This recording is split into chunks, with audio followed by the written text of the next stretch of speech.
Partout sur la planète, de mystérieuses structures mégalithiques, des systèmes de tunnels et des monuments se trouvent dans divers stades de ruines. La plupart d'entre eux semblant avoir été construits pour être alignés avec le ciel antique. De la Turquie à l'Amérique du Sud, plusieurs de ces vestiges sont considérés comme des indices d'une époque antérieure à la légendaire destruction de l'Atlantide, il y a environ 11 600 ans. Ces merveilles mégalithiques semblent avoir été construites pour survivre au grand cataclysme dont la mythologie parle. Quelle que soit la légende, il existe un récit d'une époque où les ancêtres de la Terre ont commencé à se préparer à ce qui allait arriver. Nous parlons ici d'une catastrophe de l'ampleur et à l'échelle du Drias récent. Et nous parlons des civilisations qui ont existé pendant cette période. Si elles n'ont pas été immédiatement touchées par l'événement lui-même, elles ont été touchées par ses conséquences. Comment ont-elles réagi ? Je pense que nous en voyons la preuve dans les civilisations et les cultures qui ont essayé de préserver ce qu'elles avaient créé. Ils ont enterré ce qu'ils avaient créé, et nous en avons la preuve en Amérique du Sud. Nous le voyons à Caral, au Pérou, et très spécifiquement, nous le voyons à Göbekli Tepe, où nous voyons les preuves des temples circulaires enterrés intentionnellement sous la terre. Et ce n'est pas l'érosion naturelle qui a recouvert ces temples, c'est l'intervention humaine qui les a recouverts intentionnellement. Nous ne pouvons que spéculer sur les raisons de cette intervention, car ces temples n'ont pas de traces écrites. Il est très possible qu'ils aient recouvert ces temples pour préserver ce qu'ils avaient créé pour les générations futures, afin que nous puissions les voir comme nous le faisons aujourd'hui. Des experts ayant étudié le site pensent que le temps nécessaire à l'enfouissement et à la protection du site après sa création a peut-être été aussi long que le temps nécessaire à la création de la structure. Ce qui montre qu'il était incroyablement important pour ces civilisations de protéger ce site et qu'elles savaient que quelque chose allait se produire et qu'elles devaient protéger le site. Mais quels que soient les bâtisseurs de Göbekli Tepe, le fait qu'ils aient enterré les 30 acres de ces anneaux, de ces colonnes, signifie que quelqu'un savait que quelque chose pouvait potentiellement détruire une partie de la planète et qu'il ne voulait pas que Göbekli Tepe soit détruit. Mais Göbekli Tepe a survécu. Quand on regarde Göbekli Tepe et la première datation au carbone 14 de l'enceinte D, qui est la plus importante de l'arche, cela fait référence au premier lever de la ceinture d'Orion, 10 450 ans avant Jésus-Christ. La même date de construction que l'Assyrie et beaucoup d'autres endroits dans le monde.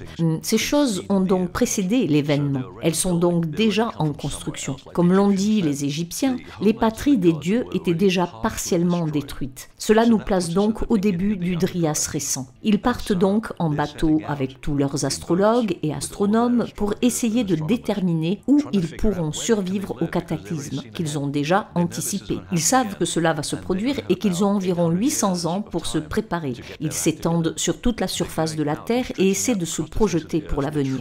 Ils essaient de construire en prévision de la prochaine catastrophe et ils vont construire en grand parce qu'ils savent que celle-ci, lorsqu'elle se produira, va tout anéantir, ce qui explique l'utilisation mégalithique de la pierre. Je veux dire, pourquoi ne pas se faciliter la tâche? Pourquoi prendre des rochers de cette taille? Ils vont en utiliser d'un poids de 118 tonnes, comme à Baalbek, que rien sur Terre ne pourrait soulever. Mais pourquoi faire cela? Premièrement, parce que vous en avez la capacité, et deuxièmement, parce que vous voulez vous assurer que ça ne bougera pas. Si vous rassemblez ces idées, il devient évident qu'ils ont fait ces constructions pour prévenir et surmonter un futur cataclysme qui allait avoir lieu 800 ans plus tard. Un autre récit datant de l'époque où l'humanité se préparait au cataclysme nous vient des Hopis du nord de l'Arizona, dans l'ouest des États-Unis. Les chercheurs alternatifs ont depuis longtemps émis l'hypothèse que le légendaire peuple des fourmis était probablement un groupe d'êtres qui avaient toutes les intentions d'aider l'humanité. Les représentations du peuple fourmi ajoutent un mystère plus profond à leur lien avec les mythes légendaires de toute la planète, dans lesquels un groupe de sages aide l'humanité à traverser les périodes sombres. Les Hopi parlent d'une série de mondes. Le premier monde a été détruit par le feu. Le second monde a été détruit par la glace. Dans les deux cas, ils ont suivi un nuage mystérieux le jour et une étoile mobile la nuit, jusqu'à ce qu'ils soient conduits à leur dieu principal qui les a présentés au peuple des fourmis. Le peuple fourmi emmène ensuite les Hopis dans des cavernes souterraines et leur apprend à cultiver des haricots, à survivre à ces cataclysmes, puis finalement il les fait sortir du monde souterrain pour les ramener à la surface. Quand on regarde cela, on se demande qui sont ces hommes fourmis? Ressemblent-ils littéralement à des fourmis? Rien ne le laisse supposer. En fait, dans les descriptions ou les représentations de l'art rupestre, ils ressemblent plutôt à des grands prêtres égyptiens. Et on se demande alors qui pouvaient bien être ces grands prêtres. Auraient-ils pu être les Atlantes, les survivants qui enseignent aux Hopis comment entrer dans une période de dormance pour survivre à ces cataclysmes? Ou, si ce n'est pas le cas, qui était le peuple des fourmis?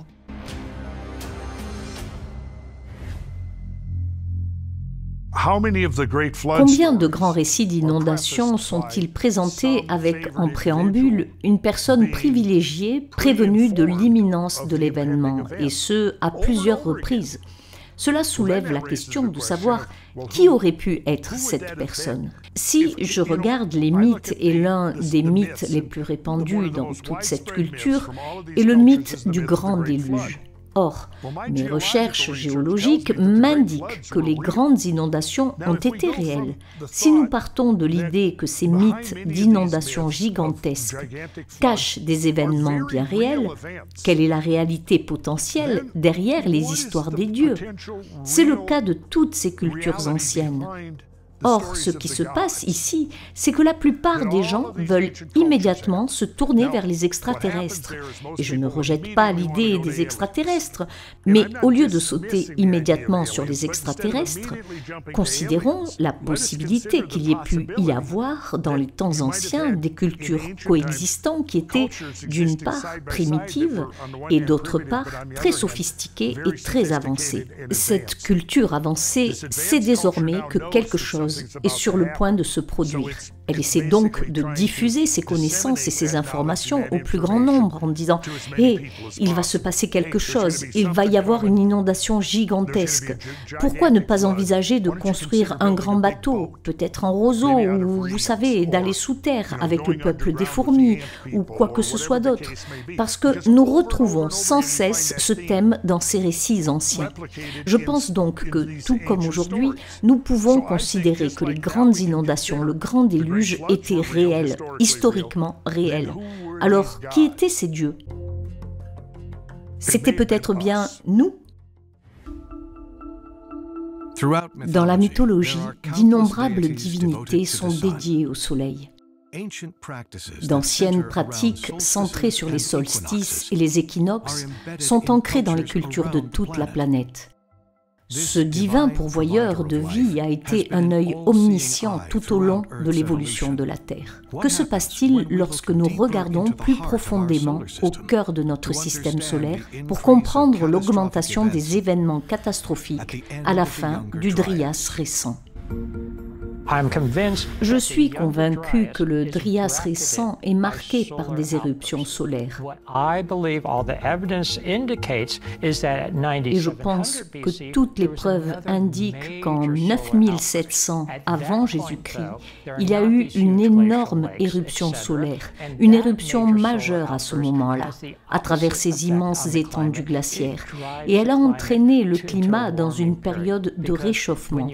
En effet, à la fin de l'ère glaciaire, d'énormes coups de tonnerre, n'étant pas des coups de tonnerre atmosphériques, mais qui provenaient du Soleil et ont touché littéralement la glace en la faisant fondre. Il va y avoir d'incroyables inondations à la surface de la Terre. Et l'activité sismique augmente. L'activité volcanique va augmenter, ce qui va provoquer dans certains cas des incendies de forêt. Le niveau des mers va s'élever. Dans certains cas, on sait maintenant que d'autres étoiles semblables à notre étoile, le Soleil, peuvent projeter non seulement du plasma, mais aussi des particules qui peuvent se figer et former des objets à impact physique. On en arrive donc à un point où l'un et l'autre ne sont plus si diamétralement opposés, où les preuves de la présence de certains types d'objets qui ont provoqué des impacts très importants et les preuves d'explosions solaires se recoupent. Néanmoins, je suis convaincu à 100% que toutes les preuves considérées dans leur globalité indiquent l'existence d'éruptions solaires majeures, en particulier en 9700 avant notre ère, amenant à la fin de la dernière période glaciaire.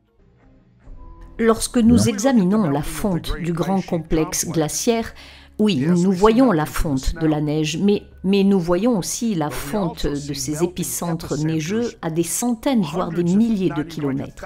Et si l'on considère que la calotte glaciaire a empiété sur le nord des États-Unis, ce qui a été le cas, nous savons aujourd'hui que le nord des États-Unis a été touché par la fonte des glaces.